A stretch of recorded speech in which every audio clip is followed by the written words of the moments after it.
어떤 증상들이 나타나느냐 하는 것은 붉은 돌기들이 나타날 수가 있고요. 그리고 염증이 나타날 수가 있고요. 심지어는 통증까지 느낄 수도 있고요.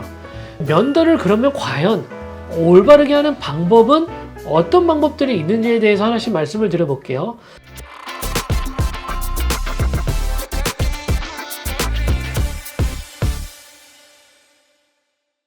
안녕하세요. 닥터 진심입니다. 자, 오늘은 어떤 주제에 대해서 할까를 의논을 해보다가 제가 감독님한테 한번 좀 여쭤볼 게 있어요. 감독님 혹시 면도하세요? 면도를 얼마나 자주 하세요? 자주 하진 않습니다. 자주 하진 않으세요? 왜죠? 피부 자극이 심해가지고. 네. 뭐 남성분들이나 여성분들 모두 다 면도를 해보신 적이 있으실 거예요. 남성분들은 주로 얼굴 면도를 하겠죠. 여성분들은 주로 겨드랑이나 다리 같은 바디에 있는 털들을 면도를 하게 되는데요. 오늘 이 면도에 대해서 말씀을 드리려고 합니다. 우리가 면도기를 이렇게 갖다 댔어요. 피부에 각질층이 있고 그 위로 털들이 뾰족뾰족 나와 있죠. 각질층 위로 먼지, 그리고 기름, 세균, 각질들이 막 쌓여 있어요. 그래서 면도기를 통해서 면도기의 칼날이 이렇게 지나가면서 피부 표면 위로 튀어나온 털들을 잘라내게 되는 원리인 거죠. 피부 손상은 최소로 하면서 털을 깔끔하게 잘라내는 것이 관건이겠죠. 면도를 잘 못하게 되면 어떤 증상들이 나타나는지를 좀 말씀을 드려볼게요. 자, 첫 번째로는 면도를 잘 못하면 면도 화상이라는 걸 입을 수가 있는데 피부가 붉고 따갑게 느껴지는 상태입니다. 주로 면도 날과 피부에 과도한 마찰로 인해 발생합니다. 자, 두 번째는 면도 상처입니다. 면도 도중에 피부를 베어서 생기는 작은 상처들인데 무딘 면도날을 사용하거나 과도한 압력을 가할 때 자주 발생하게 됩니다. 또 세 번째는 인그로운 헤어라고 말을 하는 건데 이게 면도한 후에 다시 자라나려는 털이 피부 속으로 말려 들어가는 현상이고 주로 수염이나 털이 곱슬거리는 사람에게 많이 나타납니다. 그리고 네 번째로는 모낭염입니다. 면도로 인해 모낭에 염증이 생기는 현상인데 면도 후 모낭이 감염이 되면서 발생을 하게 되고 작은 붉은 여드름 같은 발진이 생길 수 있습니다. 모낭염이라는 증상과는 다른 거진 모낭염이라는 가소 모낭염이라고도 말을 하는데요. 주로 면도 후에 발생하는 피부 상태로 특히 곱슬거리는 피부 털을 가진 사람들에게 흔히 나타납니다. 피부 표면으로 나와서 자라지 않고 피부 속으로 말려 들어가서 염증을 일으킬 때 발생을 하는데 이것은 일반적인 모낭염과는 다르고 세균 감염이 아닌 물리적인 원인으로 발생을 하는 겁니다. 이 거짓 모낭염의 주요 원인으로는 첫 번째로는 면도 방식이 될 수 있어요. 면도할 때 너무 바짝 자르거나 면도 방향을 순방향이 아닌 옆방향으로 잘못하면 털이 다시 자라면서 피부 속으로 말려 들어갈 수 있고요. 두 번째는 아까 말씀드렸다시피 털이 곱슬거리는 거거나 세 번째는 무딘 면도날을 사용하게 되면 털을 깨끗하게 자르지 못하고 여기를 당기면서 털이 자르게 되기 때문에 털이 피부 속 안에서 자라게 되는 겁니다. 어떤 증상들이 나타나느냐 하는 것은 붉은 돌기들이 나타날 수가 있고요. 그리고 염증이 나타날 수가 있고요. 심지어는 통증까지 느낄 수도 있고요. 그리고 세 번째는 가려움증 증상을 호소할 수도 있고 심한 경우에는 고름이 나타나기도 하는 겁니다. 또 흔하게 우리가 면도를 하고 나서 나타날 수 있는 게 피부 발진입니다. 면도 후에 피부에 붉은 반점이나 작은 발진이 생기는 현상인데 면도 크림이라던가 젤이라던가 애프터쉐이브 등에 포함된 화학 성분에 대한 알러지 반응으로 나타날 수도 있어요. 그리고 여섯 번째로는 건조한 피부예요. 면도 후에 피부가 건조해지고 각질이 생길 수 있습니다. 알코올 성분이 포함된 애프터쉐이브를 사용했을 때 발생할 수 있습니다. 우리가 흔히 쓰는 면도기의 종류에 대해서 크게 두 가지만 좀 말씀을 드려볼게요. 첫 번째는 일회용 면도기 또는 카트리지 면도기라고 하는데 대개는 많이 알고 있는 우리가 이제 젤레트 다중날 면도기 뭐 이런 게 있어요.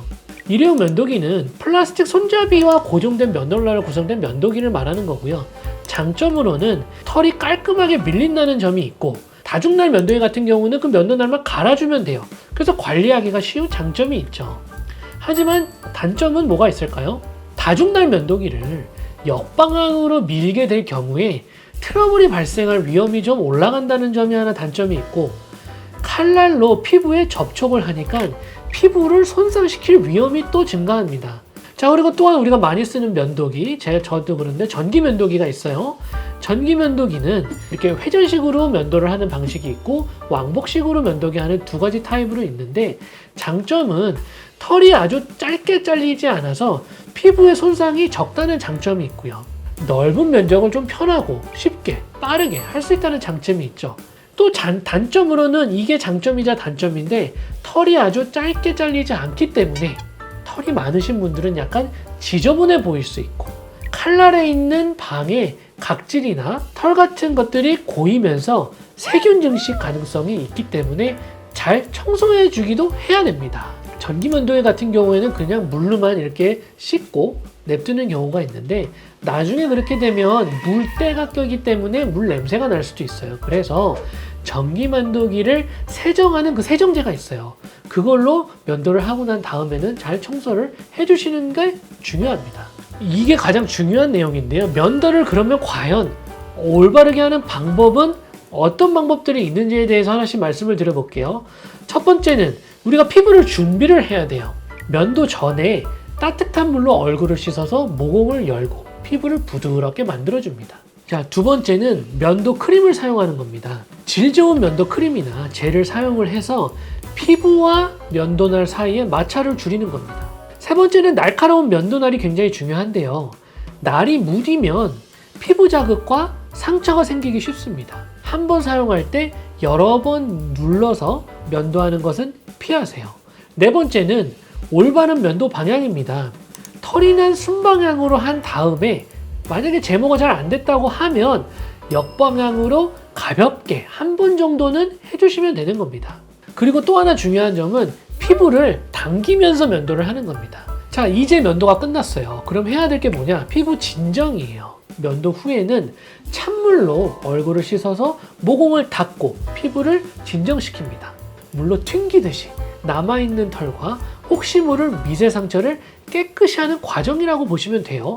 자, 그리고 두 번째로는 알코올이 들어있지 않은 애프터쉐이브나 로션을 사용해서 피부를 보호하는 게 중요한 겁니다. 알코올이 들어가 있는 것은 피부가 건조해질 수 있고 자극이 될 수 있기 때문입니다. 그리고 물을 충분히 말린 후에 보습을 합니다. 미세하게 피부가 상처가 난 부위에 물을 막 묻히게 되면 피부 장벽이 더 약해지게 되고 충분히 말린 후에 보습을 하는 게 중요하고요.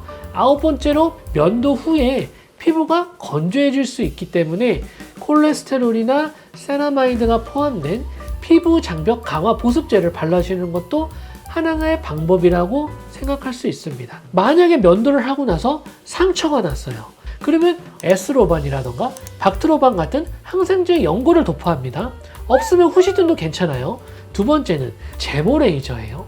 레이저 제모를 한 부위는 영구 제모가 되지만 또 하나는 그 옆에서 또 털이 날 수도 있어요. 그래서 제모를 반복적으로 치료를 받는 게 중요하고 보습을 하는 것 또한 매우 중요하겠죠.